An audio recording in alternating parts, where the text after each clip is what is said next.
Masyarakat di Kemukiman Samarkilang, Kecamatan Syah Utama, Kabupaten Benar Meriah sudah mulai menikmati infrastruktur jalan yang memadai. Kondisi tersebut terlihat dengan pembangunan jalan sepanjang kurang lebih 55 km dari ibu kota Kabupaten Benar Meriah, Redelung.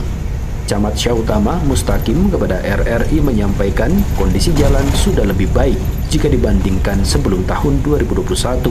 Pada saat itu, kenangnya masyarakat cukup sulit jika ingin mengakses ibu kota kabupaten. Namun kini, dengan pembangunan jalan yang dimulai pada tahun 2021, masyarakat sudah dapat merasakan manfaatnya. Kondisi jalan alhamdulillah saat ini dimulai tahun 2021 pengerjaannya.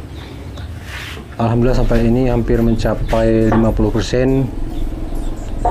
Dibandingkan beberapa tahun yang lalu sudah banyak perubahan. Syah Utama sudah lebih terbuka untuk masyarakat umum. Akses jalan alhamdulillah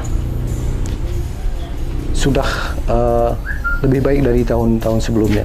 Diakui Mustaqim, hingga tahun 2022 ini masih ada belasan kilometer yang belum dilakukan pembangunan atau diaspal. Diperkirakan sekitar 15 kilo lagi. 15 kilo lagi. Kemudian itu Orpil sudah sampai ke ibu kota kecamatan. Kemudian saat ini yang penghamparan BSB dan desa.